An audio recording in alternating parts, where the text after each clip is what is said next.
Presentamos 24 Noche.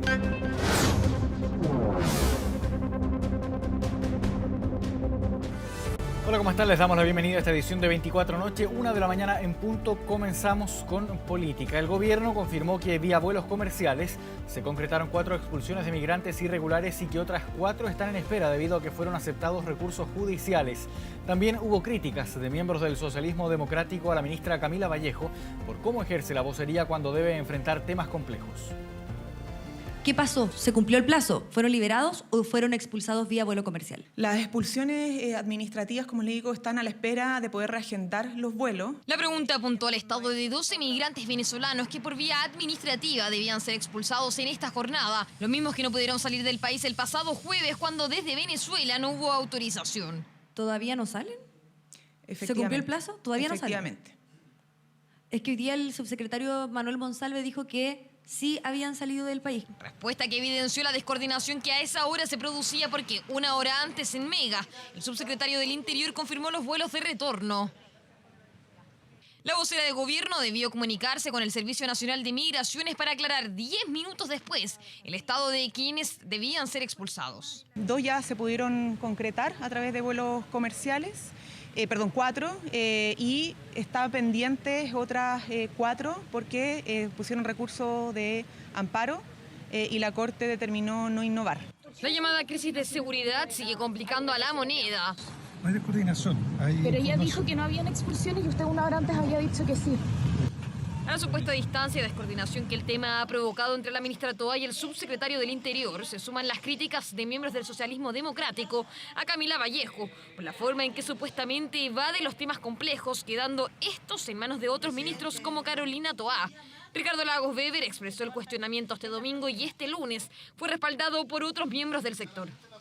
Hoy día tenemos una ministra secretaria general de gobierno que debería ser quien asumiera cada una de las vocerías, no solamente donde se dan buenas noticias al país, sino que además donde está complicado. La ministra Vallejo también ha aparecido, haciendo planteamientos públicos que tienen que ver con situaciones que son incómodas. Esa percepción o esa formulación no responde a la realidad. Polémicos vuelos que agudizaron la crítica tras el fallido vuelo del pasado jueves. La Moneda confirmó que durante esta semana se realizarán 3 expulsiones judiciales y 4 administrativas con destino a Venezuela. Al gobierno anterior no le salía más de 800.000 pesos por pasajero porque además iba un solo PDI.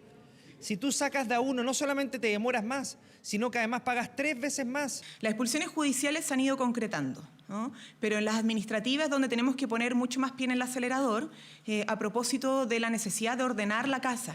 Ordenar la casa, el concepto fue recordado en el Congreso por ser uno de los más utilizados de la administración Piñera para fundamentar las expulsiones. Tarea que recae en el director nacional de Migraciones, Luis Taller, figura de quien apunta a la oposición, más se acusan que él no era partidario de regular la migración cuando aún no asumían su cargo. Mientras el señor Taller siga en el Servicio Nacional de Migraciones, no le creemos al gobierno con su compromiso de combatir la inmigración ilegal. Yo estoy en profundo desacuerdo con esto que ha hecho la derecha de empezar a hacer un carnaval de amenazas de acusación constitucional, solicitudes de renuncia de todo el mundo, porque así no se resuelven los problemas y lo que queda muy en evidencia que el único interés que tiene la derecha hoy día es simplemente hacer puntos políticos. El gobierno aseguró que la oposición solo busca descabezar servicios sin contribuir al fondo del problema. Los vuelos por ahora continuarán en los próximos días. Quienes tengan antecedentes penales se mantendrán privados de libertad hasta ser efectiva su expulsión. Bien, y sobre este mismo tema, hace algunos minutos, nuestro compañero Matías del Río conversó junto a Álvaro Belolio, exdirector de Migraciones. Vamos a revisar esa conversación. Álvaro, muy buenas noches. Gracias por recibir nuestro llamado, nuestra invitación esta noche. ¿Cómo estás? Buenas noches, Matías. Muchas gracias por la invitación y un saludo a todos los que están viendo Canal 24 Horas. Bueno, estábamos leyendo noticias de hoy que ha habido expulsiones estos días, ¿no es cierto? Que han salido, aquí hubo 3 personas que van a salir. Se firmó que 12 personas estaban consideradas para expulsiones, 4 fueron liberadas al presentar recursos y otras 8 están entre los próximos días que van a salir, otros que han salido entre ayer y hoy, en fin. Pero nos interesa el tema de las personas. Primero, ¿quiénes son estas personas? ¿Qué tipo de expulsiones? ¿Son judiciales o son administrativas? Son personas que hasta donde yo entiendo no tienen ningún delito a su haber, no tienen antecedentes penales. La gran mayoría de las expulsiones, y esto en los últimos 5 o 6 años, son expulsiones judiciales, es decir, extranjeros que cometieron un delito, son condenados en Chile y se les ofrece volver a su país de origen en libertad como un método de sustitución de pena. O sea, hacen 2 años de cárcel y los otros 3 años vuelven en libertad a su país de origen. Eso lo determina un juez, usualmente se coordina con Gendarmería y el juez te da aproximadamente unos 90 días para materializar. Si hay un problema con el vuelo o algunas cosas, no es lo ideal, pero el extranjero puede ir hacia la PDI y después volver a la cárcel en el sentido hasta que se coordine finalmente su expulsión. O sea, ahí no hay riesgo que quede libre. Tendría que haber una negligencia muy grande, pero que yo sepa no ha ocurrido al menos. Ya, los judiciales, no los administrativos, judiciales. Porque hay 2 expulsiones. Y de los judiciales, los 2018-2021 fueron aproximadamente unos 5.500 y en la actual administración, 2022 hasta noviembre, o sea, un par de semanas, eran 1.800. Ahora vamos a las expulsiones administrativas. La expulsión administrativa no es determinada por un juez, sino que es un recurso que genera el Ministerio del Interior. La expulsión administrativa la firma o el subsecretario o el director nacional de migraciones. También puede delegar esta facultad a los directores regionales. La idea es tratar de hacerlo un poquito más expedito. Y en general es considerablemente más complejo desde el punto de vista logístico, de gestión, en una expulsión administrativa de una expulsión judicial. ¿Por qué? Porque las personas que son expulsadas administrativamente no están en la cárcel, como en las expulsiones judiciales, sino que PDI tiene que ir, después de notificarlo, de todo el proceso del proceso administrativo de generar la expulsión, PDI tiene que ir, tiene que capturarlo y lo puede retener por una cantidad máxima de tiempo. 2018-2021 el tiempo máximo era 24 horas y se expulsaron 1.350. Hoy el tiempo se amplió hasta 5 días, hay toda una discusión en el Tribunal Constitucional, etc. Y van más o menos 270 expulsiones administrativas entre el año anterior y este año. Y ahí es donde se genera la gran dificultad. Ahí es donde tiene un poco de problema el gobierno, porque capturó a 12 personas y no salió el vuelo. Por lo tanto, si no tenía el plazo, tenía que liberarla. De esas 12 personas, 4 interpusieron recursos de amparo, que fue libre. Y ahí no hay nada que hacer. O sea, si efectivamente el recurso se rechaza, se podrían volver a capturar, pero es un trabajo difícil de PDI y es cansador, ocupa recursos, necesita coordinación, pero se puede hacer. Y de los otros 8, lo que comunicó hoy día, después de varios comunicados un poco confusos, 4 ya salieron y 4 se encontrarían en condiciones de salir en los próximos días. 4 ya salieron de Chile. Álvaro, tú con la experiencia que tuviste, que sigues trabajando en la materia, ¿esta explicación genera la duda cuánto vale la pena? Los recursos que se implican, que se gastan, que se usan, el desgaste, para expulsar a personas administrativamente. ¿No es acaso un desenfoque cuando el problema lo tenemos con los inmigrantes? No con todos los inmigrantes, lo tenemos con los inmigrantes que cometen delitos. ¿Para qué? ¿Cuál es la lógica, tanto en el gobierno en que tú trabajaste, en el del presidente Piñera, como en este? Creo que me lo expliques como un técnico. ¿Por qué un país se desgasta tanto con lo que estamos viendo, con el costo económico que tiene, de funcionarios, de tiempo, el costo político que te falle porque hay un tribunal que indica tal o cual cosa? ¿Por qué se expulsa administrativamente, aunque hay una falta, lo sé, cuando tenemos el problema en el delito que cometen algunos extranjeros? Es una buena pregunta y una pregunta un poco más ideológica, o sea, la razón por la cual se hace el proceso. Hoy día hay consenso en que las expulsiones judiciales y los extranjeros que cometen delitos o los extranjeros que tenían antecedentes penales e ingresan a la mala deben ser expulsados. Creo que es un avance. Este consenso no estaba hace 3 años. Entonces yo creo que hay un concepto de romantización y se ha ido facilitando. Y hoy día, a excepción de un par de organizaciones activistas, son muy pocos los que critican las expulsiones judiciales. Ahora bien, con las expulsiones administrativas tiene que ver con un concepto un poco más de fondo. Es, ¿para qué tenemos ley de migraciones si es que permitimos que un extranjero ingrese sin cumplir los requisitos, sin tener visa, ingrese ilegalmente, e igual le damos visa? Y la segunda pregunta es, ¿cuál es la capacidad de las comunas de las regiones de recibir a todo extranjero que se quiera venir sin que el Estado pueda tomar una medida o tomar una decisión con respecto a eso? Entiendo, es no dejarla pasar, es la señal, yo entiendo. pero estamos hablando que se fueron 4 personas, que se van a ir otras 4 y que 4 tuvieron que quedar en libertad. 12 personas. Dime tú cuántas personas han entrado en los últimos 3 años, 2 años, el último año. Entonces quedamos un poquito en ridículo. Es decir, hacemos todo esto una señal para decir que a Chile no se viene a jugar. No hablo de los delincuentes, hablo de la gente honesta. No se entra sin... Hay un procedimiento para entrar. Vamos a expulsarlo. Expulsamos a 12. A 12 en estos días. Estamos hablando de las noticias, estamos haciendo todo un tema de esto. Entonces, siento que estamos un poquitito, no sé, gastando un poquito, como decía el dicho popular, pólvora en gallinazo, creo que se dice, en personas que no son peligrosas, en personas que no hacen daño, en fin. Yo entiendo varias cosas. Uno, yo estoy de acuerdo, o sea, expulsar 12 en un año, el año pasado expulsaron 30 en total, es nulo, pensando que desde enero del año pasado han ingresado clandestinamente 94.000 migrantes, según los datos de la PDI. Pero también tiene que ver un poco con la probabilidad de que ocurra. En un caso concreto, hoy en día, la tasa de expulsión del gobierno actual es más o menos que expulsa 1 de cada 500 ingresos clandestinos. Es muy, muy bajo. En la administración anterior, el mejor momento, el año 2019, hubieron cerca de 8.000 ingresos clandestinos y se expulsó administrativamente como a 600, cerca de un 8%. ¿Las expulsiones resuelven el tema? Completamente no. Las expulsiones deberían ser la única forma de control fronterizo o de control migratorio, de ninguna manera. No hay ningún país del mundo que tenga una política que solo base en temas de expulsiones. Pero sí es bien distinto cuando alguien toma la decisión de ingresar clandestinamente a otro país, si la probabilidad de expulsión es un 8% o un 0,2%.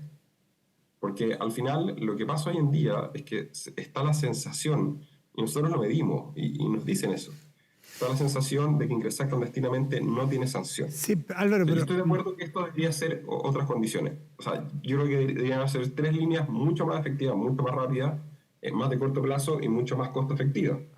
Ahora, número uno, el control fronterizo se habilitó una medida que se llama la reconducción, que efectivamente a la actual administración no le gustaba. Fue al Tribunal Constitucional, la cuestionó fuertemente. Pero la reconducción hace que extranjero que ingrese clandestinamente y se detiene en flagrancia, se puede devolver. El año pasado encontraron a 25.000 personas en flagrancia. Este año van en 18.000, que son los datos que ocupa la ministra Toá, lo que tiene que ver con los datos del norte, de la UCEN. Entonces, ese grupo, si es que entra por Bolivia y no son ciudadanos bolivianos, por una decisión del Ministerio del Interior, no los pueden devolver. Dicen que efectivamente hay problema con Bolivia, y te lo acepto, a mí me tocó negociar con Bolivia y es súper difícil. Pero en febrero de 2022 nosotros devolvíamos extranjeros no bolivianos a Bolivia. Y también teníamos una posición un poco más activa, por así decirlo, con respecto a hacer respetar los derechos y el territorio chileno. Porque son extranjeros que estaban de residentes en Bolivia, que habían egresado ilegalmente de Bolivia. Por lo tanto, Bolivia tenía una responsabilidad. Y es mucho más efectivo este control que el proceso de expulsión, y eso hoy no se está haciendo. Ahora, hay otras alternativas y otra política que es bien distinta, más fuera de la caja, porque esto es frente a los que entran porque son irregulares, clandestinos. Pero también hoy día leí una noticia de Perú, que entiendo que Perú tiene creo que son 3 veces más venezolanos, que es el pueblo que más ha sufrido por la dictadura, en fin, y que este éxodo es de lo más notorio, ¿no es cierto?, en los últimos años en nuestro continente. Hablemos solamente de las personas que han venido de Venezuela. Entiendo que Perú tiene 3 veces más migrantes venezolanos que Chile, algo así. ¿Estoy en lo correcto? Es casi 4. Casi 4. 80.000 versus 1.650.000. Bueno, en el caso de los venezolanos, los últimos 3 años, entiendo, y también corrígeme si estoy mal, tenemos un neto negativo. O sea, han salido los últimos 3 años más venezolanos de los que han entrado. Y en Perú, hoy día vi que han salido muchísimos venezolanos del Perú de manera absolutamente voluntaria, porque cambió la medida de migración en Perú. Pero en Perú los empadronan. En Perú los tienen a todos los que entraron irregulares, los empadronan, les saben el nombre. Nosotros no hacemos eso, no los registramos, no los empadronamos. Entonces andan dando vuelta a personas que no sabemos quiénes son, ni sus antecedentes penales. Hay varias cosas. Uno, efectivamente Perú tiene un número muy amplio porque es bastante fácil entrar a Perú. La frontera de Ecuador con Perú Es chistoso porque la caseta de control fronterizo está como a 2 kilómetros separado de la carretera. Si la gente pasa directo. Así, aún más permeable que la frontera que tiene Chile con Bolivia. Pero el punto principal que se asocia ahí es que finalmente las razones por las cuales los migrantes ingresan clandestinamente a los países son dos. No es tanto de condiciones políticas u otro, sino uno, la probabilidad que puedan conseguir empleo. Cuánta plata pueden reunir y cuánto pueden ahorrar para mandar al país. Nosotros hicimos una encuesta con el Banco Mundial que se publicó el año pasado y decía que un ciudadano venezolano en promedio ahorraba $200 al mes. La gran mayoría trabaja en aplicaciones de reparto u otro, el 25%. Pero $200 al mes en Venezuela es 30 veces el sueldo mínimo. Entonces, yo creo que ahí hay un tema, tiene que ver con el acceso a la irregularidad, el acceso al mercado laboral, que en Chile sigue siendo, hay poca fiscalización y eso es súper transversal. O sea, eso sería muy injusto asociárselo a un gobierno sobre otro. Pero ¿por qué no cambiar? Mi pregunta, Álvaro, mi pregunta de fondo, ¿por qué Chile, si le ha ido mal con esta política en los últimos varios años, por qué no hacer la política inversa que lo que hizo Colombia en su momento con Venezuela, que es darles una visa de 1 año a todos? Con lo cual, el que no saca esa visa o no se registra quiere decir que anda por malos pasos, pues. Y la gran mayoría de los honestos sí se va a querer registrar y sí va a querer tener una regularización y una visa con Chile. ¿Por qué no usamos esa política? Porque la política de la puerta abierta o la de regularización permanente lo que hace es que incentiva que finalmente Chile, en vez de tener 450.000 ciudadanos venezolanos, tenga 2 millones. Y hoy en día el problema es que además se concentran principalmente en el norte y en la metropolitana. Entonces, un caso súper concreto, en Alto Hospicio, el campamento La Mula, que prácticamente no existía hace 3 años, hoy en día tiene 40.000 personas viviendo en ese campamento. ¿Y todos irregulares o no? La gran mayoría todos irregulares, completamente controlados por el narcotráfico. Entonces, ¿cuál es la capacidad de las comunas y los barrios de recibir? Porque la estimación que hacía, creo que la OIT hace un par de años, es que hay 8 millones de latinoamericanos sin trabajo en Chile. Si nosotros decimos que todo aquel que ingrese clandestinamente le vamos a dar igual una visa, tenemos el riesgo que entren 8 millones de personas. Es que si le damos visa, es que te lo doy vuelta, si le damos visa no van a entrar en irregular, pues. ¿Y qué te dice si la verdad que la mayoría no se quiere venir a Chile? Se ha ido a Ecuador, se ha ido a Perú, se ha ido a Colombia, se ha ido a Brasil, a Argentina, y en Chile entiendo que es el país que menos tiene, ¿o no? En términos proporcionales, Chile es el país que más ciudadanos venezolanos tiene después de Colombia. La prioridad general de ellos es número 1 Estados Unidos, número 2 España, número 3 Chile. Va cambiando y es dinámica y otro. Pero proporcionalmente es alta. Si Chile generaría una propuesta de visa que entra, probablemente el número sería mucho mayor. Ahí cuántas veces nosotros hicimos una estimación el 2020 y era al menos el doble. Entonces ahí es una buena, en todo caso una buena descripción. Pero el gran problema que uno tiene con la lógica de que el flujo aumente de forma importante, que nos pasó un poquito en el año 2017-2018, es que la capacidad que tienen los gobiernos locales de absorber ese nivel de migración no da. Porque, por ejemplo, caso de Tarapacá, que es probablemente el caso más crítico. Perdón, pero de detener a los irregulares tampoco da. Y aquí nos ha ido mal con la política 1, ¿por qué no intentar con la política 2? Que entiendo que la que usó Colombia con Venezuela. Estoy de acuerdo, porque Venezuela, o sea, el caso de Colombia era porque era país fronterizo. Si fuera un caso similar con una crisis en Bolivia, yo también lo entendería. Porque lo que estaba haciendo Colombia es, como yo soy el primer país seguro donde salen, yo prefiero darles visa a que hagan un proceso de refugio, que es distinto al caso de Chile. Si tuvieran una crisis así con Bolivia, yo probablemente sí propondría algo similar. Yeah. Pero en el caso específico, lo que pasa acá es que si uno genera una propuesta de visa permanente o irregular, el país no tiene la capacidad de asimilar el flujo de la gente que necesita o que tiene necesidades en Latinoamérica. Perfecto. Y ese es el gran problema. ¿Cuál es ese número concreto? Es súper difícil determinarlo, pero yo sí creo que, ocupando un poco el modelo canadiense, podría haber cierta participación de parte de las comunas o las regiones de determinar o de patrocinar a potenciales migrantes que puedan venir, que es un poco lo que han hecho los países que vayan a funcionar. Por supuesto, claro, es bastante más fácil tener la migración en Canadá cuando tu frontera la cuida Estados Unidos, que el caso chileno. Pero Nueva Zelanda, Australia y Canadá tienen modelos que son más proactivos. Lo que yo sí estoy de acuerdo es que falta mucha proactividad en la política migratoria chilena. ¿Y a qué me refiero con eso? En general, se discute que entra clandestino y hacemos procesos de regularización cada 2 o 3 años, lo que no es una política migratoria efectiva en el mediano plazo. y sí viendo que hay potencial y hay necesidad de las regiones. Entonces, ¿cómo tú ofreces un proyecto de vida que sea atractivo para migrantes en regiones donde se necesita gente? O sea, es muy distinto el caso de Tarapacá, donde tenía 20-25% de población migrante, totalmente colapsado, versus los lagos, los ríos, Aysén, Magallanes, donde hay una necesidad. Entonces, cierto incentivo, o pensarlo, el incentivo correcto, puede ser mucho más efectivo.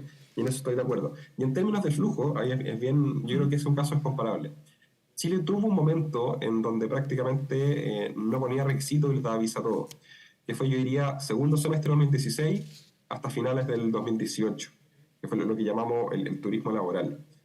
En ese momento entraron como turistas y se quedaron cerca de 900.000 personas.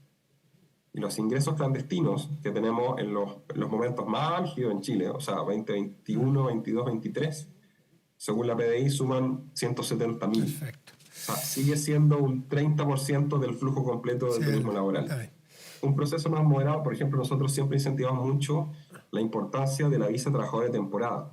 Darle a ciudadanos peruanos o bolivianos visas por 5 años que pueden estar en Chile hasta 6 meses al año. Eso subía completamente los estándares y no se ha implementado. Cambiaría muchísimo. Álvaro Bololio, como siempre, muchas gracias por atendernos. Que estén muy bien. No, muchas gracias. Que tengan una buena noche. Buenas noches. Vamos a cambiar de tema, nos vamos al Congreso. La Comisión Investigadora del Traspaso de Recursos a Fundaciones de la Cámara de Diputadas y Diputados, más conocido como la Comisión Investigadora del Caso Convenios, despachó el informe donde se planteaba la eventual responsabilidad del ministro de Vivienda, Carlos Montes. ¿Qué pasó finalmente? Se lo vamos a preguntar a Giselle Vergara. ¿Cómo estás, Giselle?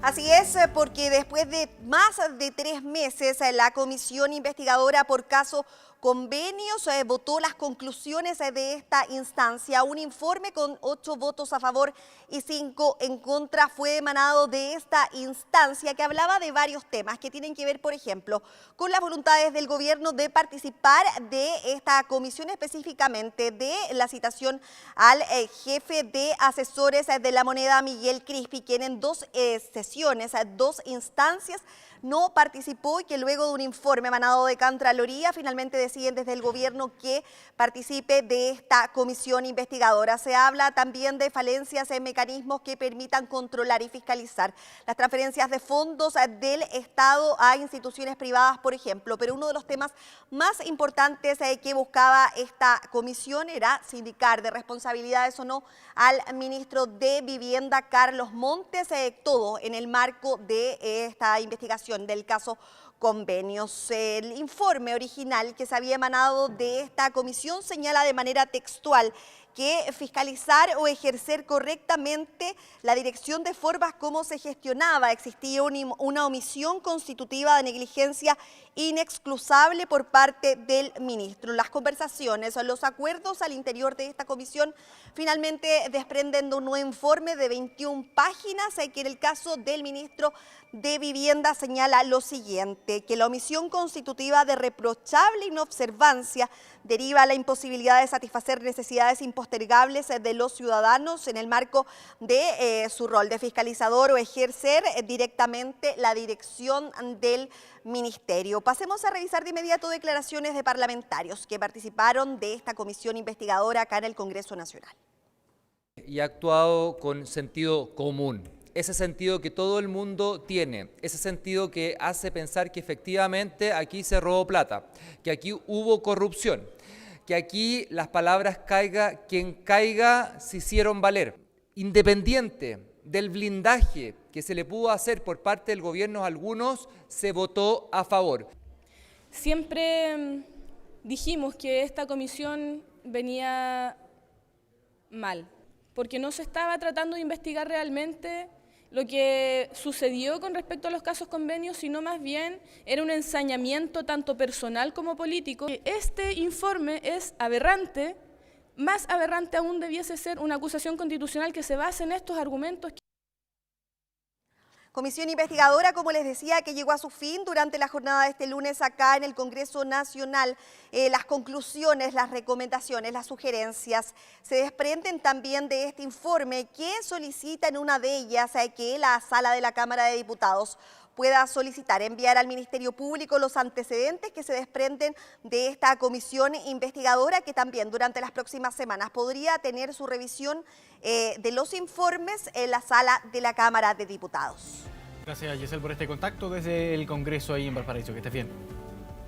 Nosotros vamos a una pausa, es la 1 de la mañana con 24 minutos. Siga en nuestra compañía, ya volvemos.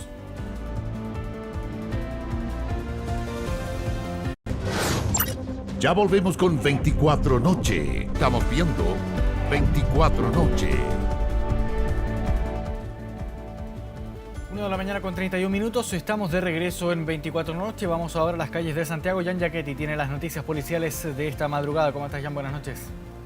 Hola Marco, muy buenas noches. Nos vamos a dirigir de inmediato a la comuna de San Ramón porque los vecinos piden y exigen ayuda de las autoridades. ¿Por qué? Desde el día jueves se está realizando un funeral de alto riesgo, un narcofuneral, y que tiene por objetivo velar los restos de Camilo Parra, un joven de 22 años que está ligado al mundo del narcotráfico y que murió luego de ser acribillado en la comuna de El Bosque, esto el día 24 de noviembre. Y esta situación además ha provocado, de hecho, la instalación de una carpa que la pueden estar viendo ahí en sus pantallas. Esas imágenes son exclusivas y lo que se está mostrando básicamente es cómo llegan carabineros a que la retiren, porque eso sucedió hoy día lunes, digo, en la tarde, pero estuvo instalada al menos 3 días luego de que la familia organizara esta despedida que no ha estado exenta de disparos, ráfagas de metralletas, preocupante, además de fuegos artificiales. Y Marco, lo más inaudito, música en vivo. Ahí ha llegado entonces una serie de artistas urbanos a cantar para amenizar esta jornada que ha sido del terror para los vecinos. Bueno, para la familia de este joven de 22 años ha sido algo bastante muy contrario a lo que se está viviendo, sobre todo por el tema de las balas locas que puede afectar a algún niño o niña que esté pasando por ahí, las familias que frecuentan exactamente las intersecciones de Goicolea con Pedro Aguirre Cerda. Es ahí entonces que se ha provocado una suerte de operativo policial que contempla el despliegue de 100 carabineros, además de patrullas aéreas de carabineros con helicópteros. Han estado vigilando lo que allí sucede. Sobre todo esto mantiene preocupados a los vecinos porque se podría mantener hasta el día miércoles, o los familiares esperaban que se pudiese mantener hasta el día 3 de diciembre cuando puedan cremar los restos de Camilo Parra. Bueno, ¿qué nos dijeron las autoridades? Porque están muy preocupadas respecto a la seguridad pública. Escuchemos. No le vamos a dar tregua ni al narco ni a las expresiones delincuenciales que ensalzan este tipo de figuras. Y al mismo tiempo, como gobierno, presentamos un proyecto de ley para poder coartar este tipo de narcofunerales. Que no vamos a claudicar, no vamos a bajar los brazos, muy por el contrario. En algunos casos, se ha dicho más de una oportunidad, que carabineros no ingresan a algunos territorios, lo que descarto tajantemente. Ellos se apoderan de los territorios, de las calles, así como que les da lo mismo la autoridad. Siento que de una u otra manera también es una señal que ellos dan de poderío, de que hoy día como Estado estamos perdiendo la batalla contra el narco, contra el crimen organizado. Del proyecto de ley presentado por el gobierno respecto a lo que es la limitación de los narcofunerales. Esto, por supuesto, de que va a estar siendo monitorizado y nosotros siguiendo cómo se desarrolla este funeral de alto riesgo en la comuna de San Ramón. Ahora nos trasladamos rápidamente a Las Condes porque la Policía de Investigaciones ha confirmado que en el hospital Dipreca ha fallecido el subprefecto de la Policía de Investigaciones, Ariel Villarroel Morales, de la dotación de la Brigada Investigadora de Robos de Calama, que se encontraba con licencia médica aquí en Santiago y que precisamente había aprovechado estos días libres de descanso, de recuperación para poder estar con su familia, y fue en un partido de fútbol amateur de su hijo, justamente que es en medio de una riña de unos sujetos, unos desconocidos, que primero empiezan a increpar a su hijo, a agredirlo. Él trata de intervenir para que obviamente se pueda calmar esta situación. De todas maneras fue brutalmente golpeado en San Bernardo. Estamos hablando ahí justamente de estos hechos que pudieron ser dados a conocer durante las últimas horas. Y fue primero derivado al Hospital Parroquial de San Bernardo, donde entró con un TEC gravísimo y de carácter grave, así lo señala literalmente su diagnóstico, y luego fue derivado al Hospital de Ipreca, donde estaba ya con un pronóstico bastante...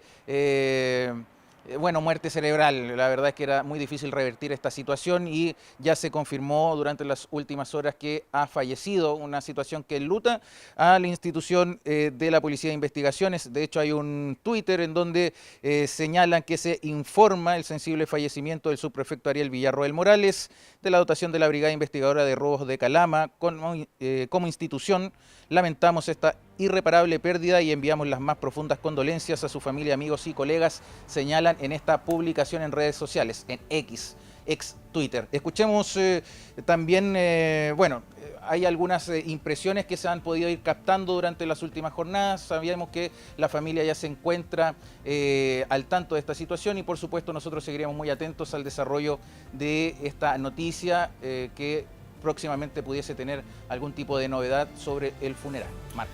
Bien, ya que quedamos atentos a esa información. Que estés bien, buenas noches. Buenas noches.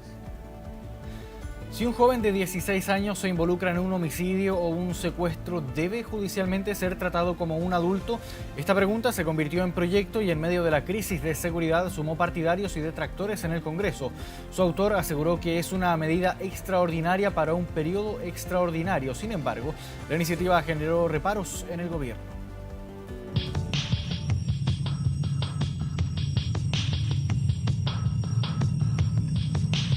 Imágenes que se han hecho recurrentes con menores de edad como protagonistas, y las cifras establecen que los nombres de casi 17.500 jóvenes entre 16 y 17 años fueron ingresados al Ministerio Público en 2022 por participar en actos delictuales. Frente a la crisis de seguridad que vive el país, se requieren medidas extraordinarias.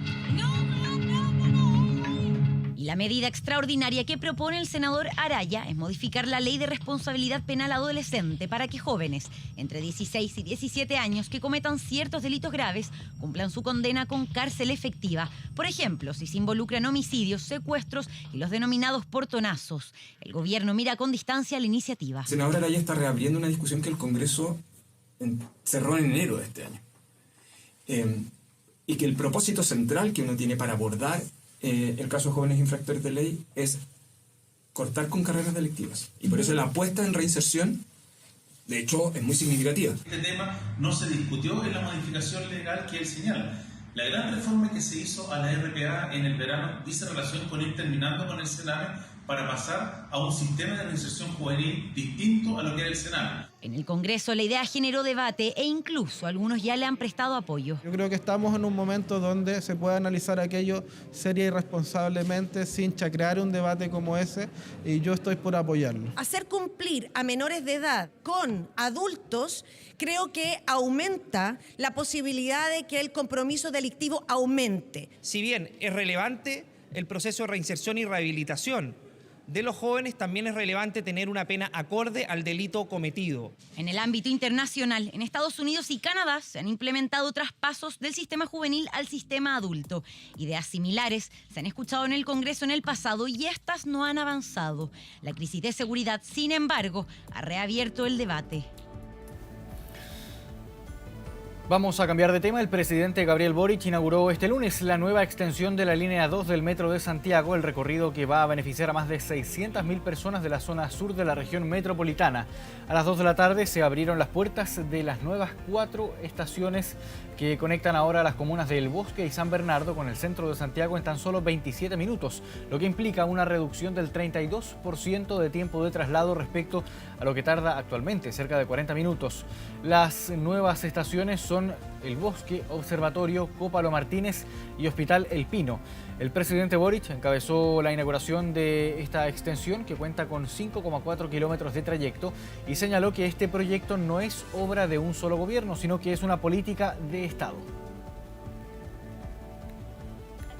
Ya es lo máximo porque lo va a cambiar la calidad de vida. Feliz, un sueño que se cumple, pensamos que no iba a ser nunca, del 2011 que se está luchando para esto. nosotros creemos que esto nos va a traer también seguridad, que hoy en día se necesita bastante. Va a ser bastante cómodo, en poco tiempo, vamos a tener más tiempo para estar con nuestra familia, así que es algo maravilloso. 17 años que lo estuvimos esperando. Quedamos maravillados con la tecnología que hay, el acercamiento, tantos años esperados, estamos felices de poder concretar el sueño de tener el metro. En media hora vamos a poder llegar al centro, imagínense. Y esto significa que todos los días quienes recorran desde esta estación hacia el centro de Santiago van a ganar media hora de vida, 2 horas y media a la semana, cerca de 10 horas al mes. Tenemos con la estación El Pino 143 estaciones de metro a través de una red de 149 kilómetros. Esto significa mejorar la calidad de vida, mayor justicia social en la ciudad, mayor integración, mayor cohesión.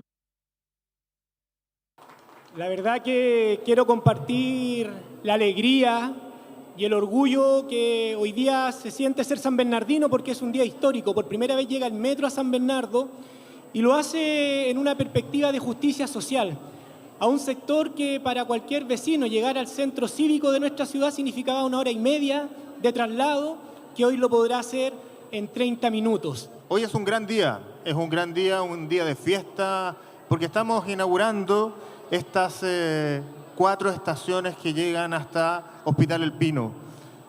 Bosquinas, bosquinos, sanbernardinos y sanbernardinas están hoy día de fiesta y lo estamos también en metro. Vamos a cambiar completamente de tema. Los descargos de un elector chileno viralizados en TikTok fueron debido a un reclamo tras haber sido designado por 8ª vez como vocal de mesa en el plebiscito del 17 de diciembre. Mucha atención, usted también puede estar probablemente en esta situación. Él no es el único que vive esta situación. Quisimos saber si es correcta la designación y también a qué se debe. Ponga atención. Este usuario de TikTok está muy molesto. Será vocal de mesa en el plebiscito del 17 de diciembre. O sea, Cervel, si querís que trabaje para vos, mándame un contrato que estoy falto de pega, estoy falto de plata. Si tanto me amas, si tanto me deseas, weón, llámame. Y es que será vocal por 8ª vez en su vida. Su padre, en cambio... Una vez fui vocal de mesa. Una vez. Por eso está molesto. Me dio el hiperfoco y debo haber estado 1 hora y media, 2 horas. Y es igual buscar las fuentes correspondientes, las leyes correspondientes. Luego caminó al auto, que usó a modo de locutorio para que el resultado final fuese envolvente, y disparó sus argumentos. En promedio, le debería tocar a cada chileno y chilena ser vocal de mesa 3,7 veces a lo largo de su vida. Esta probabilidad se calcula dividiendo el número de vocales de mesa necesarios para una elección. Misma cosa hace Valentina, que enterará 8 veces como vocal de mesa cuando lo haga de nuevo en el plebiscito que se viene. O sea, todo el rato yo veía, me metía al Cervel, vocal de mesa, vocal de mesa, vocal de mesa. Y ahora, para estas últimas elecciones que van a hacer ahora en diciembre, mi hermana chica me dice, saliste vocal de mesa de nuevo.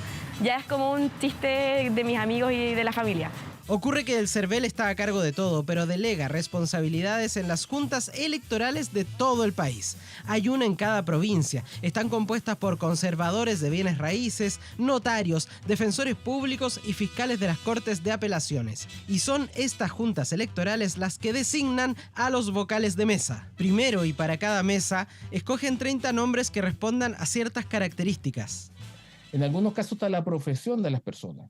Y ya es una persona con título universitario. Segundo, estudiantes. Tercero, lo que también sabemos por la edad. Lo que nosotros buscamos es minimizar el número de excusas por la vía de la edad. Luego toman una tómbola con 30 números y escogen 5 para que sean vocales titulares y 5 de reserva, por si algún titular se excusa. El nombramiento por 4 años.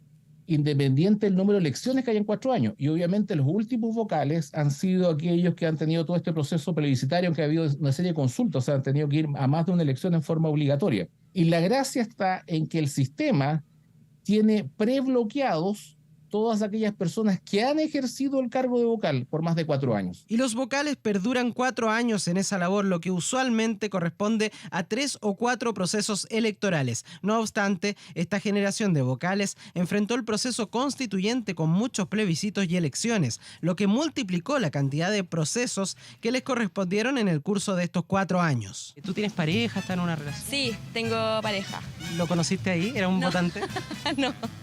aunque podría haber ocurrido. Son muchos procesos reencontrándose con las mismas personas varias veces. En el caso de Benjamín, como presidente de la mesa, nada menos. Es como raro que me llamen 8 veces, o sea, yo tengo muy mala suerte y me voy a comprar un Kindle, no sé. 2/3 de UF, alrededor de 25.000 pesos, recibirán Valentina y Benjamín por cumplir una vez más con su labor. Y ahora son 25.000 pesos, si no me equivoco, son jornadas eternas de 12 horas. Técnicamente es correcto que me toque porque tengo el periodo de 4 años, pero siento que tengo mala suerte igual, porque es como, me podría haber tocado 3 veces y ya filo. Cumplirá el 17 de diciembre igual que Valentina con su deber. Pero si lo vuelven a llamar en otro proceso, partirá de nuevo a reunir datos, caminar al auto y grabar su video de TikTok. Si la Junta Electoral puede repetir su nombre, él perfectamente puede repetir su reclamo. 1 de la mañana con 46 minutos. Vamos a una nueva pausa en 24 Noche y ya volvemos con más noticias.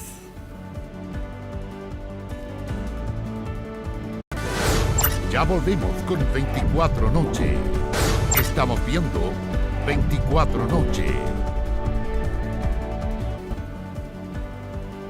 1 de la mañana con 53 minutos. Volvemos a 24 Noche con una buena noticia para los bolsillos. Por fin se consolida la baja en el precio del huevo. Este producto ha caído un 15% solo durante este mes, algo que notan los consumidores. ¿Qué está detrás de esta caída? Ponga atención. Me los como a veces frito con tomatito y harto perejil. Normalmente en la mañana como desayuno. Para el desayuno, preparaciones de panqueques. Hervido o en tortilla más que todo. Es un producto indispensable en nuestras mesas, rico en proteínas y con preparaciones para todos los gustos. El huevo por fin baja de precio. Compré hoy día la docena bien bonito a 2.400 pesos y fresquito. Esta vez lo conseguí más barato. Ese de 4.950 lo compré la semana pasada en 5.200. Que siga bajando, ojalá le hace bueno a los consumidores, los que realmente resentimos en el bolsillo. Una realidad que notan los consumidores y también las cifras oficiales. Solo en noviembre este producto ha disminuido su valor en un 15% según datos de la ODEPA. Pero ojo, si comparamos el precio con el de junio, observamos que una bandeja de 30 huevos blancos de tamaño grande pasó de 7.385 pesos a 5.157, mientras que la misma bandeja, pero de huevos de color, pasó de 7.700 a 5.545 pesos. Bastante, han bajado como el 40% más o menos de lo que estaba antes. Ya ahorita la gente tiene la oportunidad de comprar hasta la caja. Sí, ha bajado bastante. Para que si la semana, hace como 3 días, todavía yo lo tenía 6.000, 6.500. Y ahora está sobre debajo de los 5.000 pesos. Sí, ya las ventas se han visto más. Ya la gente ya no compra una bandeja, compra para el 3. Entonces... Este es el huevo super blanco, el más grande, cuya bandeja de 30 cuesta 5.600 pesos, o sea, 186 pesos la unidad. Pasamos al extra color. Los 30 están por 5.000 pesos, es decir, 166 pesos la unidad. Luego viene el extra blanco, 4.700 pesos los 30 huevos y la unidad 156 pesos. Y al final encontramos el de segunda blanco, el más pequeñito, cuyo precio es de 3.900 pesos los 30, es decir, 130 pesos la unidad. Son los precios del día en la Vega Central, pero ¿qué está detrás de esta caída? Hay 3 factores que lo explican. Primero, la naturaleza. Después del solsticio de primavera empieza a haber más luz solar, las gallinas ponen más huevos. Desde enero hasta esta semana hemos visto una baja cerca de un 30% en el precio internacional del maíz. El maíz es el alimento más importante en la dieta de las aves, cerca de un 70%. También ya dejamos de lado todo el efecto de la gripe aviar sobre el precio per se. Toda vez que estos 3 síntomas se junten, debería haber presiones a la baja o por lo menos mantenerse esta tendencia. En simple, con los días de calor, las gallinas ponen más huevos, aumenta la producción y la tendencia ya es clara. El huevo deja de valer oro. Internacional. Vamos a noticias del mundo. Las imágenes de la liberación de 11 rehenes israelíes y de doble nacionalidad alimentaron este lunes el optimismo tras el anuncio de Qatar de la extensión de 2 días más de la tregua en la guerra entre Israel y Hamás. Esto en medio de la presión internacional por el drama humanitario que se agudiza en la Franja de Gaza. puedo pasar. Registros que suponen una luz de esperanza en medio de una guerra que lleva casi 2 meses en desarrollo. La tregua mediada por Qatar y Egipto ha permitido la liberación de decenas de rehenes israelíes, 11 esta jornada, y de prisioneros palestinos. Pero también sacó a flote la destrucción de Gaza y las precarias condiciones en las que viven los palestinos en esa zona. Razón por la cual aumentó la presión internacional en torno a una extensión de la tregua. Pide una extensión de la tregua. Esto permitirá brindar el tan necesario alivio al pueblo de Gaza y la liberación de más rehenes. Demanda apoyada por Estados Unidos, Egipto y otros países, que finalmente fue escuchada. Qatar, actor clave en la pausa, confirmó que el alto el fuego se extenderá hasta este jueves. Es un atisbo de esperanza y humanidad en medio de la oscuridad de la guerra, pero firmemente que esto nos permita aumentar aún más la ayuda a Gaza. Mientras en nuestro país crece la incógnita en torno al estado actual de Mia Shem, nieta de chileno que fue secuestrada por Hamás al inicio de la guerra con Israel. Estamos haciendo fuerzas para que Mia Shem sea parte también de esta cuarta delegación que forma parte de este proceso, pero no vamos a dejar de golpear puertas como lo hemos hecho ante la Cruz Roja, ante organismos internacionales, ante nuestra Cancillería. Contraria a la situación que vive la familia de Mia, hay quienes han logrado reencontrarse con sus familiares, que estuvieron 50 días retenidos en Gaza.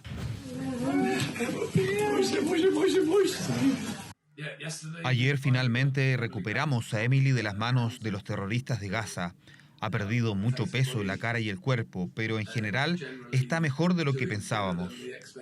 Emily, israelí irlandesa de 9 años, fue tomada como rehén en un kibutz, instancia en la que su padre, en entrevista televisada, aseguró que prefería que su hija estuviera muerta antes que fuera rehén de Hamás. Llegaron informes no oficiales de que fue encontrada muerta. Me sentí aliviado de que estuviera muerta y que todo haya terminado. Esperaba que no fuera de las personas que torturaron. La alegría y emoción sobrepasó al padre de Emily cuando después de casi 3 meses logró reencontrarse con su hija. Mismos sentimientos se viven en el otro lado del conflicto. Tengo emociones encontradas. Estoy feliz de haber sido liberada, pero también estoy triste por quienes quedaron cautivos y quienes perdieron la vida en los ataques. La palestina Malak Salman logró ser liberada después de estar 8 años detenida en una cárcel israelí, tras ser condenada a 9 años, luego de ser acusada de intento de asesinato y cargo de cuchillo en un tribunal civil. Nos informaron unos 5 minutos antes que nos liberarían. No sabíamos quién sería liberado antes de eso. Aunque el intercambio de rehenes y prisioneros ha sido protagonista estos últimos días, la tregua también ha permitido el ingreso de cientos de camiones con ayuda humanitaria, alimentos, suministros médicos, agua e incluso combustible, en medio de un conflicto que ya deja casi 15.000 muertos. 2 de la mañana en punto, llegamos al final de esta edición de 24 Noche. Como siempre, los invitamos a que sigan en compañía de Televisión Nacional de Chile, Canal 24 Horas y todas sus plataformas. Que estén muy bien, buenas noches.